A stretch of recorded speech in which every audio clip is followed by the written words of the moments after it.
Come in. Good evening, Edgar. Working late again, I see. Don't you think it's time you clocked out for the holiday season? I think you've logged enough hours to deserve a break. It's a good time to get things done since no one else is at the office. We've also barely had any patients at the hospital today, so I've had time to finish up some paperwork. Perhaps everyone's too busy having a bit of Christmas cheer, which is what you should be doing as well. Now grab your coat and let's go, Edgar. You go ahead, Natalie. I'll catch you up. I have a bit more to do here. I must admit, I do not share your enthusiasm for the holidays. Frankly, I'm happier when it's over. But it's such a joyful time of year. I understand it is that way for most people, but for me personally, I've just found the whole thing tedious. The streets are always packed and it's impossible to get anywhere in a timely fashion. Have you ever even participated in the holiday? Not for many years, no. Then this year shall be different. I beg your pardon? This year I will show you everything that is wonderful about Christmas. We can go see the tree. As wonderful as that sounds, I'm afraid I'm far too busy here with work. Everyone is on their holiday break, Edgar. Come on, it'll be fun. Very well. That's the spirit. Oh, Edgar! I'm so glad I caught you. Now I know you've been quite busy these last few weeks, and I'm not one to be a burden, as you know. How may I be of assistance?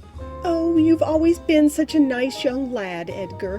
Why don't you come down to the bakery to warm up, and I'll tell you the reason for my call. So, as you know, I get to the bakery quite early, well before dawn to get things ready for the morning rush. And I just set a tray of gingerbread men out on the front counter to cool and then went back for a bit of straightening.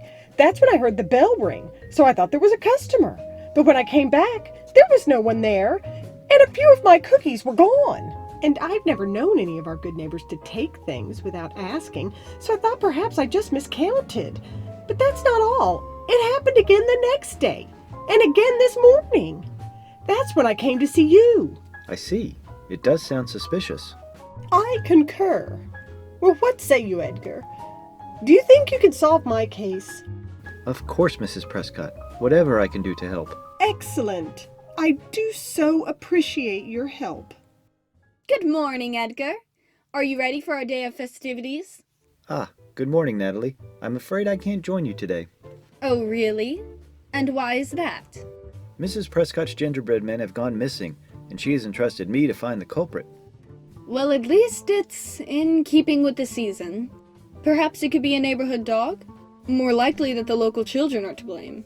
Natalie, as you know, we simply cannot jump to conclusions. We must get to the bottom of this logically. As long as our logical investigation can involve a little window shopping. Very well then. It seems we both have a job to do today. Oh my! By the looks of it, there'll be lots of happy children Christmas morning. Look at all these toys! Well, I suppose Christmas is a rather commercial holiday. Well, I suppose that's one way to look at it. Now, did Mrs. Prescott mention what time of day her cookies went missing? I believe it was in the morning. She would have been baking them for the morning rush. Then I don't suppose it would be likely for it to be any of the working class. I think they would be at work by that time. Yes, I think most children would not be wandering the streets either. I suppose it could still be a dog, but to take a select few day after day without once being seen is rather too ingenious for a dog. They seem to strike early in the morning, so I think our best bet is to stop by the bakery tomorrow morning and set a trap for our thieves. That sounds like a plan. We'll meet there in the morning. Hello, Natalie dear. Good morning, Mrs. Prescott. Edgar told me you two were doing a bit of sleuthing today.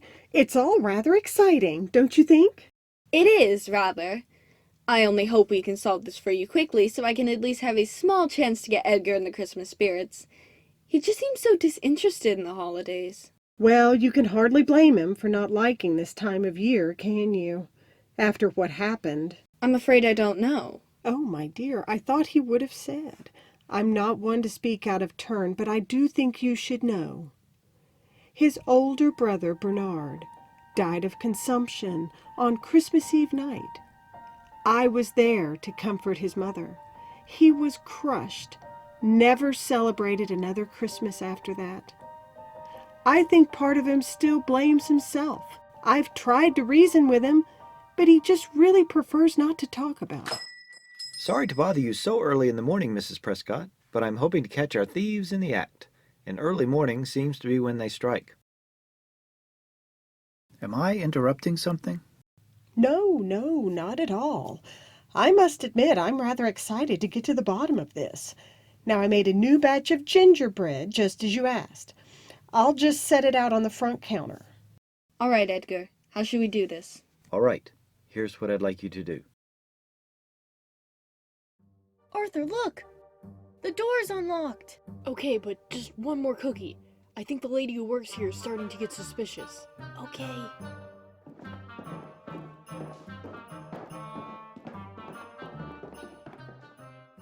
Well, well.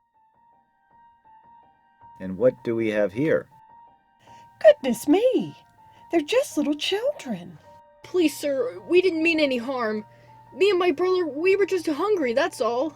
Oh, you poor children. What's your name?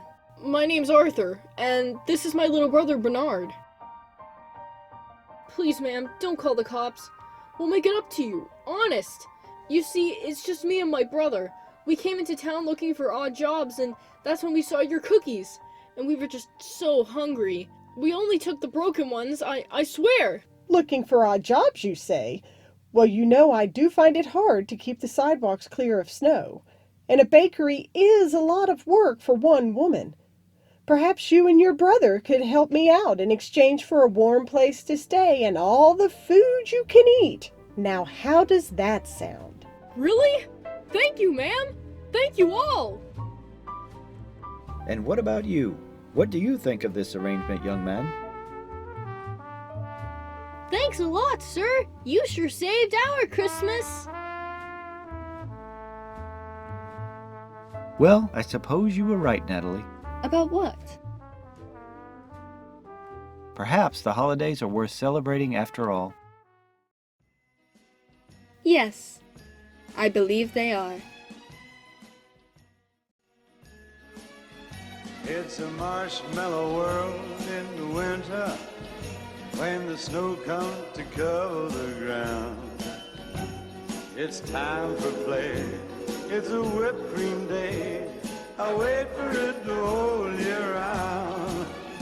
Those are marshmallow clouds being friendly in the arms of the evergreen trees.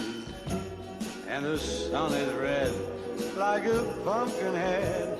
It's shining so